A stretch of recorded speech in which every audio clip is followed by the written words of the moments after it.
What if the people you distrust the most are quietly rewriting your personality without ever touching your life? What if the habits you hate in them are the very habits slowly becoming your own? Think about that for a moment. Most of us believe influence comes from admiration. We imitate successful people. We copy our heroes. We borrow confidence from those we respect. But psychology tells a stranger story. Sometimes the people who change us the most aren't the ones we love. They're the ones we secretly resent. Maybe it's the manipulative coworker who made you suspicious of everyone. Maybe it's the dishonest partner who taught you to hide your own feelings. Maybe it's the toxic friend who pushed you into becoming colder than you ever wanted to be. One day you wake up and realize something terrifying. You don't trust easily anymore. You overthink every compliment. You question every motive. You speak with the same sarcasm you once despised. You build the same emotional walls that once hurt you. And the most frightening part, you never chose any of it.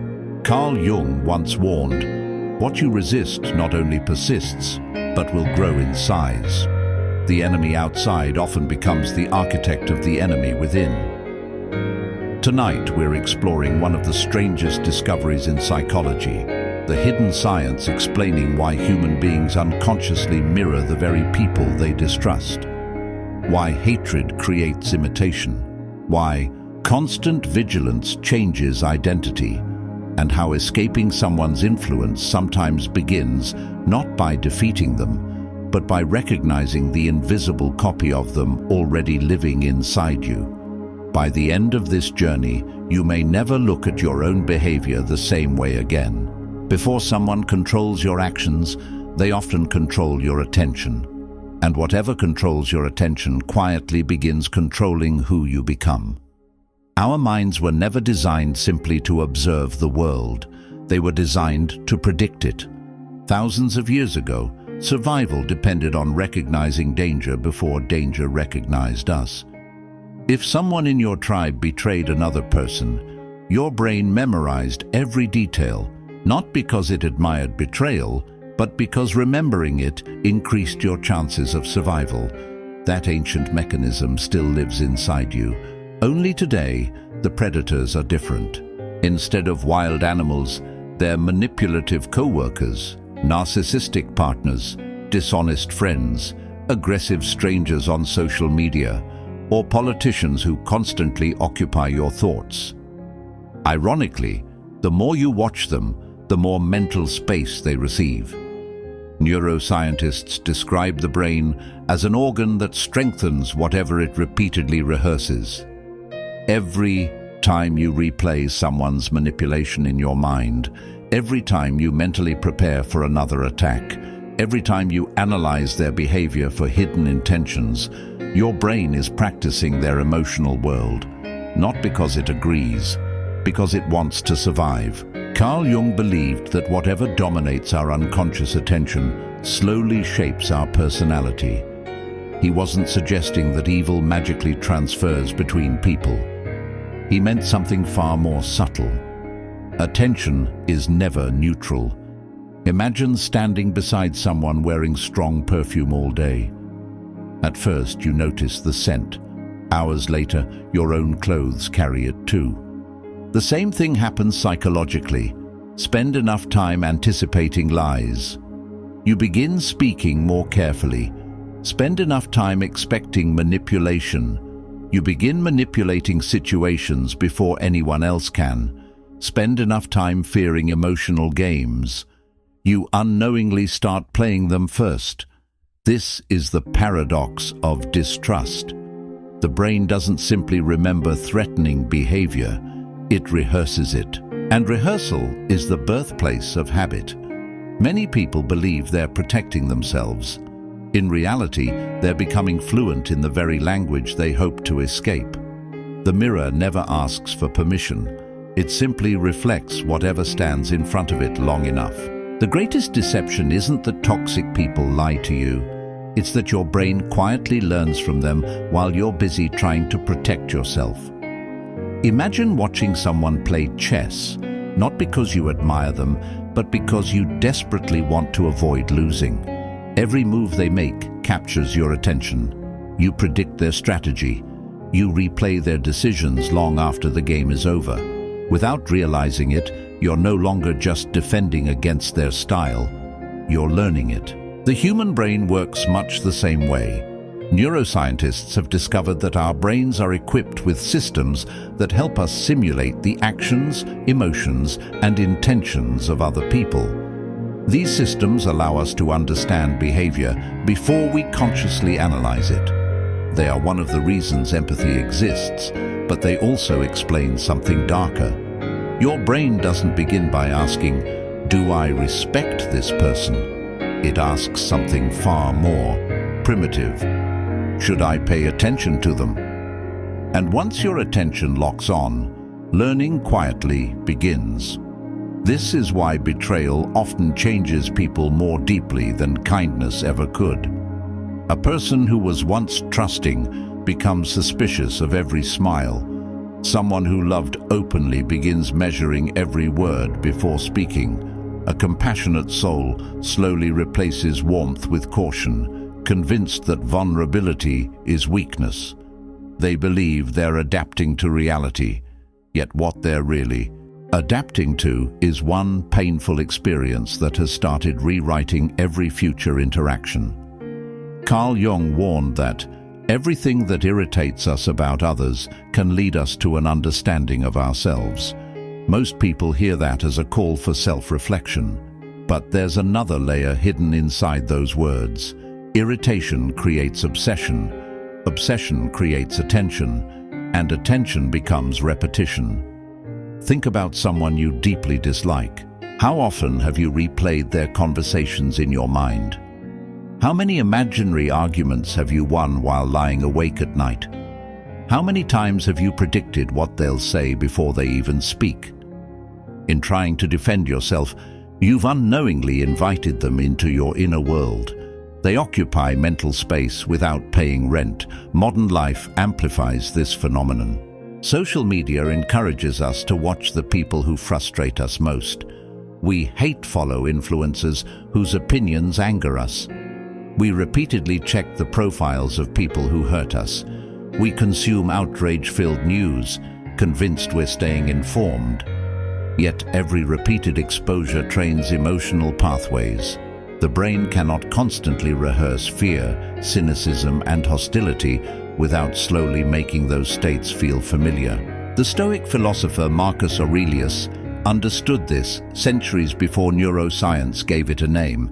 He wrote, "The soul becomes dyed with the color of its thoughts." He wasn't speaking poetically alone. He was describing a psychological truth.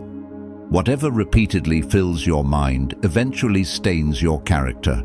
This is why two people can experience the same betrayal and emerge completely different. One carries the wound but keeps their values intact. The other carries the wound until it quietly becomes their personality. The difference isn't the pain they suffered. It's what they repeatedly practiced afterward. Every suspicious thought rehearsed, every cynical assumption repeated, every emotional defense strengthened. Little by little, the person they distrusted begins living through them, not as a memory, but as a pattern. And perhaps the most tragic part is that this transformation rarely feels like imitation. It feels like wisdom. It feels like maturity.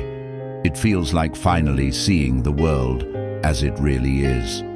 But sometimes, what we call wisdom is simply fear that has been practiced for too long. The moment you swear, "I will never become like them," you may unknowingly begin building the very path that leads there. There is an uncomfortable truth that few people are willing to face. Human beings rarely become the opposite of what hurts them. More often, they become its reflection.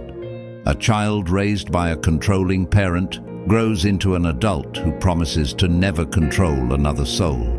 Yet, years later, they find themselves monitoring every message their partner sends, questioning every unexplained absence, trying to eliminate uncertainty before it has a chance to hurt them. They don't call it control, they call it protection. The behavior changed its name, but its essence remained the same. Carl Jung believed every human being carries what he called the shadow, the parts of ourselves we reject, deny, or refuse to acknowledge. Most people imagine the shadow as something inherently evil, but Jung's insight was more subtle. The shadow grows strongest wherever awareness is weakest. Whatever we refuse to examine gains the freedom to operate without our permission. When someone deeply wounds us, they often awaken emotions we don't want to admit exist inside us. Rage, jealousy, revenge, bitterness, the desire to dominate before being dominated. We push those feelings away because they don't match the image we have of ourselves. We tell ourselves, "I'm not like that." But denial doesn't erase emotion, it buries it. And buried things have a strange way of growing roots. Imagine holding a beach ball underwater. For a few seconds it's easy, but the longer you force it beneath the surface, the more pressure builds. Eventually, it doesn't gently float back up. It explodes into the air with surprising force. The shadow behaves the same way. The more fiercely we suppress it, the more powerfully it seeks expression. This is why betrayal can transform kindness into suspicion. Humiliation can transform humility into arrogance. Manipulation can transform honesty into calculated strategy. Not because these qualities were planted by someone else, but because the painful experience awakened possibilities that were already part of being human. The philosopher Friedrich Nietzsche warned, "He who fights with monsters should look to it that he himself does not become a monster. And if you gaze long into an abyss, the abyss also gazes into you." Many people read those words as a warning about evil. Psychologically, they are also a warning about attention. Every day you spend mentally wrestling with someone who deceived you, you're allowing them to shape the emotional climate of your inner world. Your identity slowly reorganizes itself around defense. Conversations become investigations, relationships become negotiations, trust becomes a risk instead of a gift. You stop asking, "Who do I want to be?" and start asking, "How do I make sure no one ever hurts me again?" At first, that question seems wise, but over time, it quietly becomes a prison. Because a life organized around fear eventually begins to resemble the very fear it was trying to escape. This is the cruel irony of the shadow. It doesn't need you to admire darkness.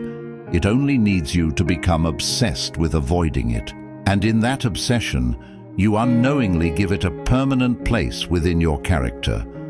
The people who leave the deepest scars are not always the ones who stay in your life. Sometimes they're the ones who leave, but never truly leave your mind. The day you stop reacting to the people who hurt you isn't the day they lose. It's the day you finally become yourself again. Imagine carrying a heavy backpack for years. At first, you remember exactly who placed it on your shoulders. You resent them for the weight. You replay the moment they burdened you. Every difficult step becomes another reminder of what they did. But after enough time, something strange happens. You stop noticing the backpack. It no longer feels like something you're carrying. It feels like part of your body. That is what psychological influence often becomes. Not a memory, a lifestyle, not an event, an identity.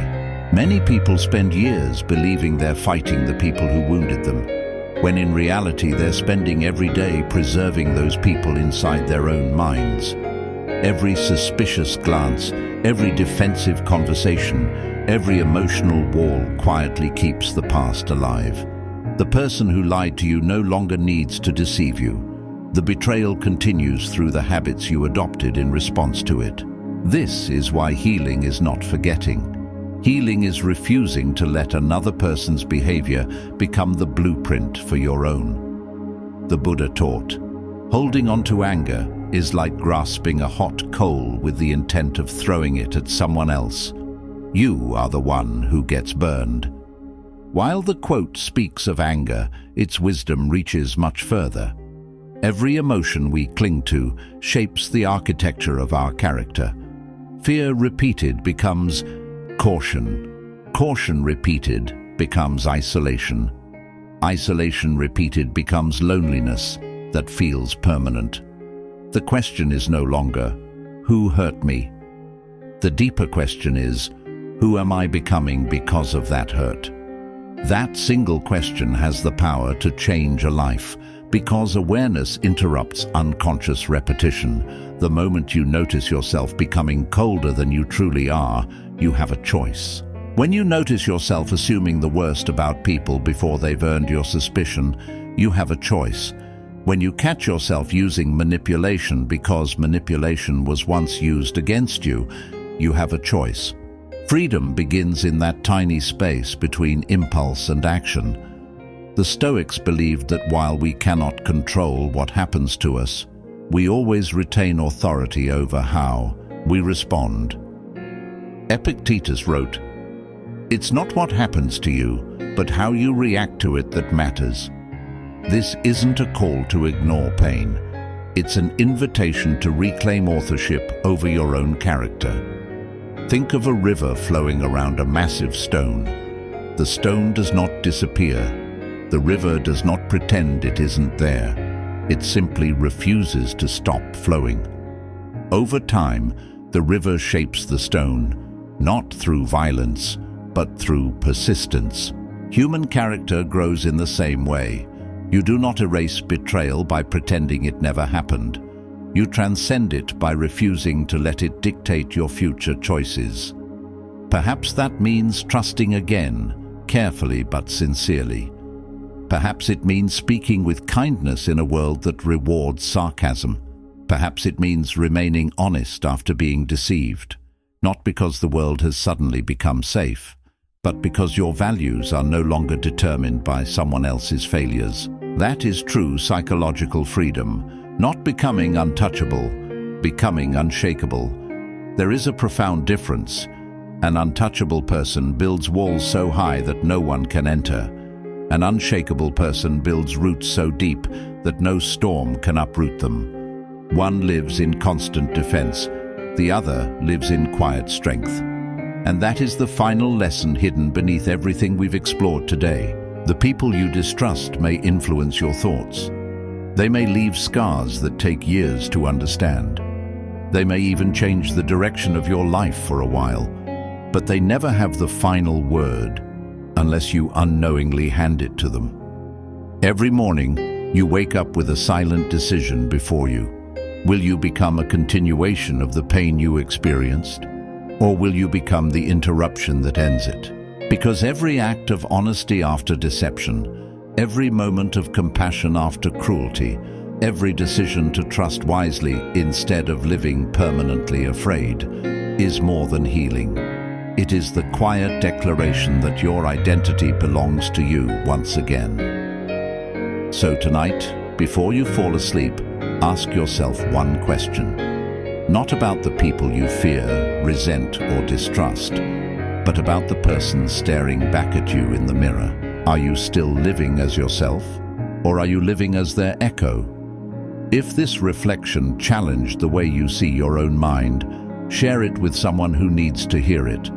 And if you're ready to explore more of the hidden psychology shaping your life, subscribe and join us on the next journey, because sometimes the greatest mysteries are not found in the world around us. They're waiting inside the human mind.